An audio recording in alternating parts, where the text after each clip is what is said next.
Hello guys, welcome back to the channel. मैं हूँ TD. आज मैं एक्सप्लेन करने वाला हूँ अनदर एनिमे के थर्ड एपिसोड का। अगर आपने प्रीवियस वीडियो नहीं देखा है तो पहले उसे देखें। यहाँ एपिसोड शुरू होता है मिसाकी से, जो भी आँख कोइची को दिखाती है। फिर एपिसोड 3 का नाम आता है बोन वर्क। मिसाकी की लेफ्ट आई नकली होती है, जो कि वो डॉल की होती है।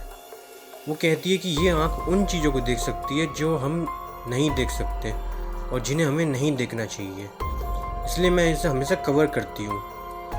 कोई चीज़ से पूछती है कि क्या तुम्हारी तबीयत ठीक है। वो कहता है हाँ मैं ठीक हूँ। वो बोलती है क्योंकि उसे जगह की आदत नहीं होती है।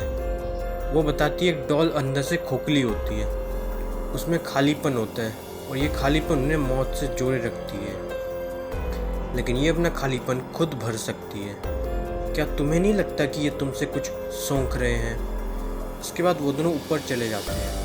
वो पूछता है क्या तुम यहीं रहती हो। वो हाँ बोलती है। वो और जानने की कोशिश करता है। वो कहते हैं इन सब डॉल्स को किसने बनाया और वो बड़ी डॉल तुम्हारी जैसी क्यों दिखती है।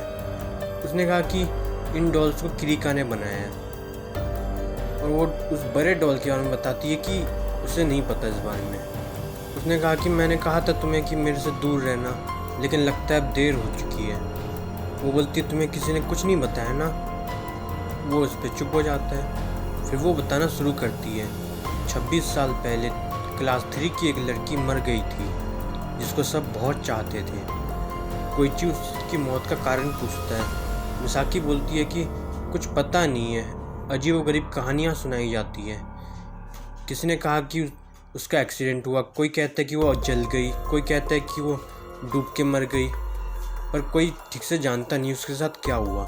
लेकिन किसी ने एक दिन उसके डेस्क को देखा और कहा वो यहीं है, जिंदा है, मरी नहीं है। कोइची डर जाता है। उन्होंने ये नाटक जारी रखा क्योंकि वो इसे भुलाना नहीं चाहते थे। ग्रेजुएशन में फ़ोटो के दौरान उसकी डेस्क भी लगाई गई।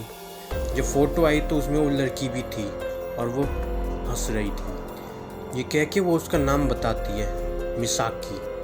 कोइची काफ़ी डर जाता है। वो बोलती है और भी है। इतने में कोइची को उसकी दादी का फ़ोन आता है, जो उसे घर पे बुलाती है क्योंकि वो घर तक नहीं पहुंचा था। कोइची बताता है कि वो कहीं रुक गया था ज़रा। मिसाकी बोलती है उसे ये डिवाइस पसंद नहीं है, ये तुम्हारी लोकेशन कभी भी रिवील कर देते हैं, प्राइवेसी नहीं देते हैं। शॉप ओनर भी उसे जाने को कहती है क्योंकि उन्हें अब बंद करना था दुकान। इसके बाद स्कूल में मिड टर्म एग्ज़ाम का शेड्यूल लग जाता है। तेसिगावारा बोलता है कि एग्ज़ाम के बाद टीचर्स उनकी करियर काउंसलिंग करेंगे, जो वो नहीं चाहता। काजामी बोलता है कि अच्छे ग्रेड्स होने से कोई प्रॉब्लम नहीं होगी।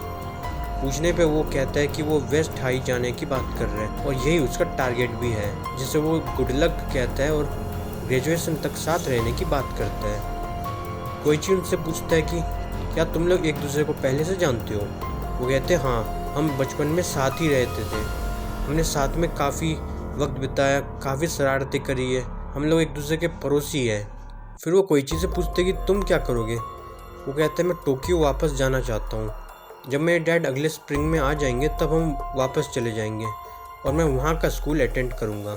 आकाजावा भी टोक्यो जाने की बात करती है। वो कोइची से पूछती है तुम कौन से स्कूल में पढ़ोगे। वो के हाई बोलता है। आकाजावा वहाँ अकेले रहने की बात करती है, जिस पे उसका मजाक बनाया जाता है।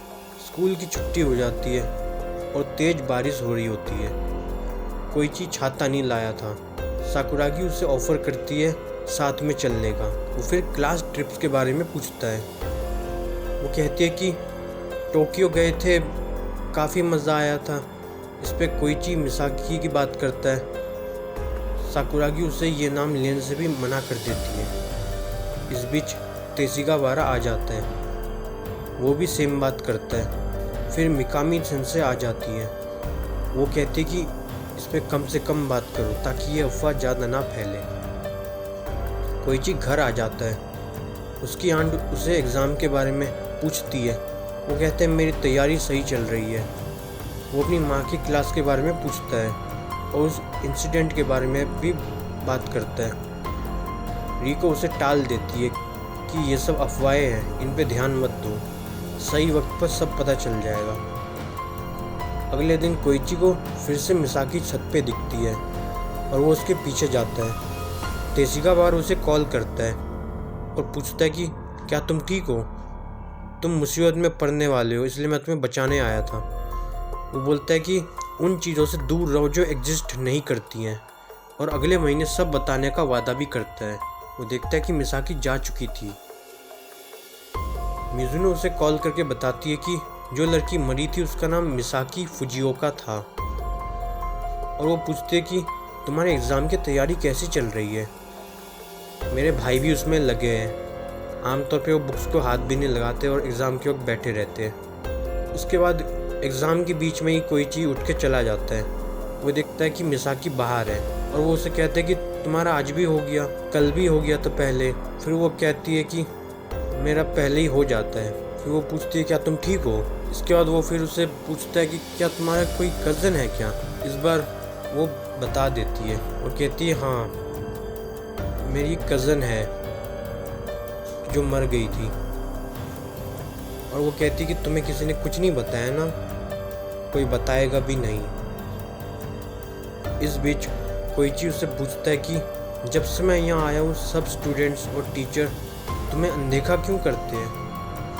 वो कहती है क्योंकि मैं एग्जिस्ट नहीं करती हूँ, सिर्फ तुम मुझे देख सकते हो। ये सुन के कोइची के होश उड़ जाते हैं। साकुरागी छाता लेके निकलती है।